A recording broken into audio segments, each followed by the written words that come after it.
Hi, I'm Ryan, and I weigh over 600 pounds.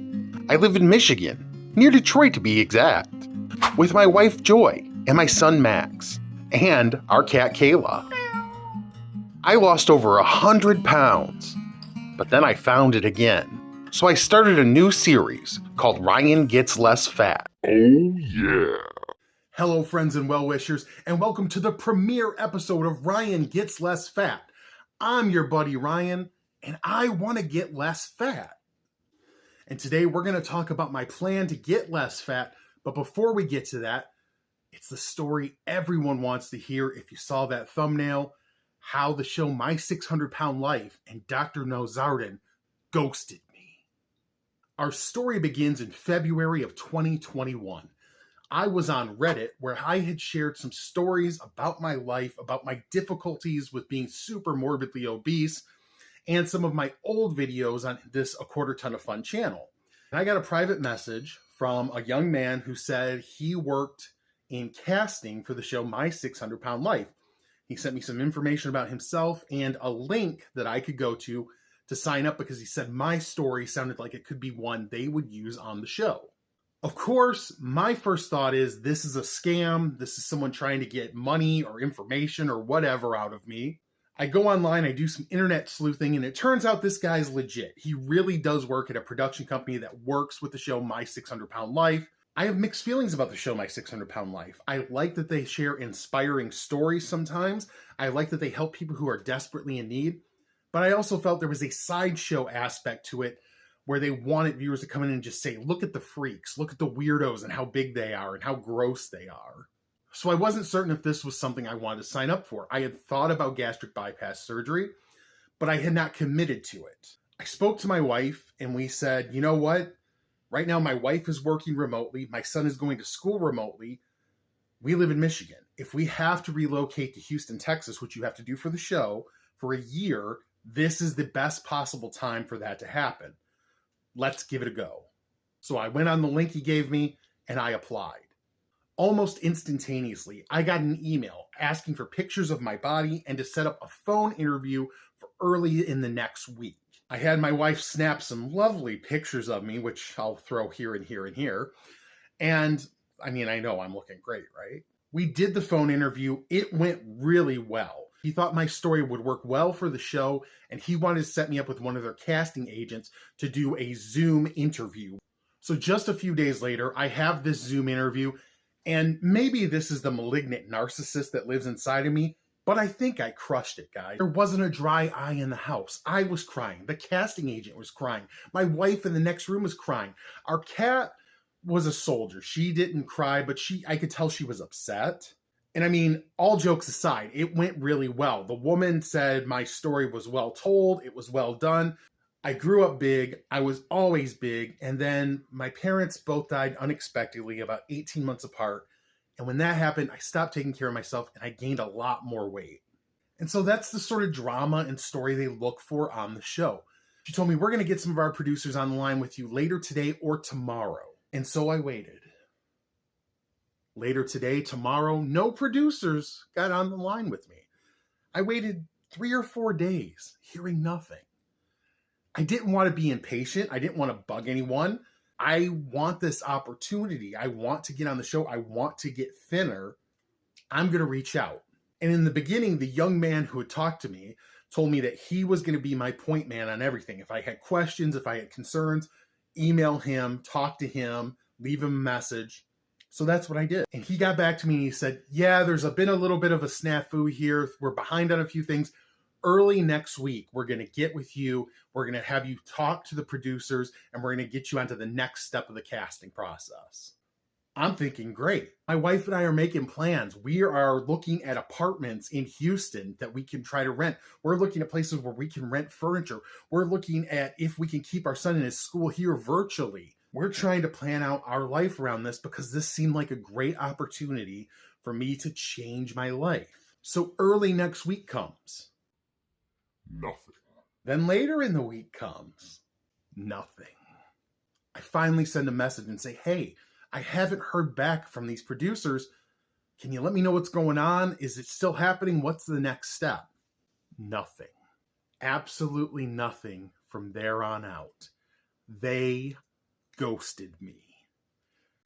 They ghosted me. Why would you ghost me? I mean, first of all, look at me. I'm really fat. That's the first thing the show's looking for. Secondly, I'm camera magic, baby. You're watching this, you're falling in love right through the camera. I can tell. Why wouldn't they want that on national cable television? Third of all, I can play it any way you want. I can play it like a mean brat who doesn't want to do it. You can't make me lose weight, Doctor Now. You're a butthead. I can do it like a stuck-up guy who thinks he's too good for it. Dr. Now, is it? And where's your degree from? I can play it super earnest, like I really, really want to change. Dr. Now, I swear to God, if you give me this opportunity, I'm gonna be the host of it. I'm gonna lose that weight, and I'm gonna get healthy. But no, they ghosted me. What could the reasons be? Now, realistically, I know they told me early on they have to cast for certain demographics. So if in a given season they have too many men, they have too many white people, they have too many white men, things like that, maybe they don't want me. Maybe they're looking for a woman. Maybe they're looking for a Latina. Maybe they're looking for a gay person. Maybe they're looking for an older person. You never know. Maybe they thought I was too well-spoken, too prepared. I can come off a little hammy, a little actory. Maybe they thought that wouldn't play well on television. Maybe they thought I was too smart or too dumb, not fat enough or too fat. Maybe they thought I was too ugly. Maybe my big, shiny, bald head wouldn't film right. These were all the thoughts that were running through my head. I also think because I did a video about the show where I was sort of critical of it and made fun of Dr. Nowzaradan's voice, they possibly, in doing research on me, could have seen that and decided, we don't want this guy for this reason, which is totally reasonable. And really, whatever their reason was, it doesn't matter. It's not like I'm owed a position on the show or anything. It just sucked not to know, to be left wondering.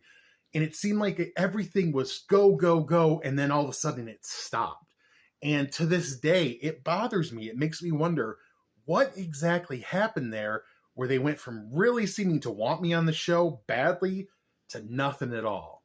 I kind of wish I had just gotten an email that said, hey, we're not casting you. At least then I would know something. Before we go any further in the show, we have to have our first sponsor come and talk to you. It's Shy Ryan. Hi. Stop filming me. If you could like this video, click the bell. I can't do the rest. I'm too shy. I'm too shy. If you could just like the video and click the bell and subscribe. I don't know, whatever. I'll just do it.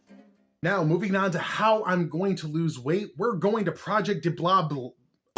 We're going to Project Deblobulate. The best idea if you're naming a segment, a recurring segment in your new YouTube show, is make it something you can't say.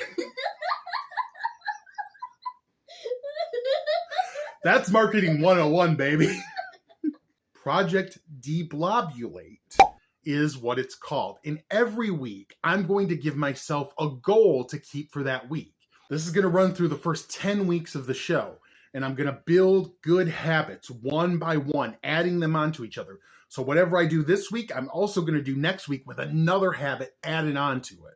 And this week, I had to get myself moving. My ankles, my knees, my back are in such agony all the time. And it's because I don't do a lot. I get up out of my bed, I sit in my chair, I do some basic housework kind of stuff, maybe go outside once in a while to our backyard. That's it. I don't leave the house much. I have to get my body used to moving again. So this week, I'm adding 30 minutes of movement a day, split up like this. 10 minutes of lifting weights, just little hand weights, things like that. 10 minutes of walking around, just walking around the house, marching in place, whatever I can do. and 10 minutes of a fun dance party. Usually with my son Max, we put on some tunes, we dance, we have a good time, we act like idiots, which comes naturally to us. So every week, I'm going to update you on how I did on the challenge and what the next challenge is. So next week when you tune in, I'll let you know, did I complete 7 days of this challenge doing 30 minutes of activity each day? I want to thank you for watching, and next week we're going to talk about Thanksgiving. It's coming up fast, and holidays are so tough for heavy people because we love to eat, and a lot of holidays are based around copious amounts of food and drink. In the comments below, let me know, what's the Thanksgiving dish that you just can't turn away from? If you have it, you know you're just going to gobble it up. I have several of them. We'll talk about it next week. And folks, I want you to remember, no matter what, if you're out there ranting about getting ghosted by a TV show or making a desperate bid to get people to watch your YouTube video, you are Damn sexy.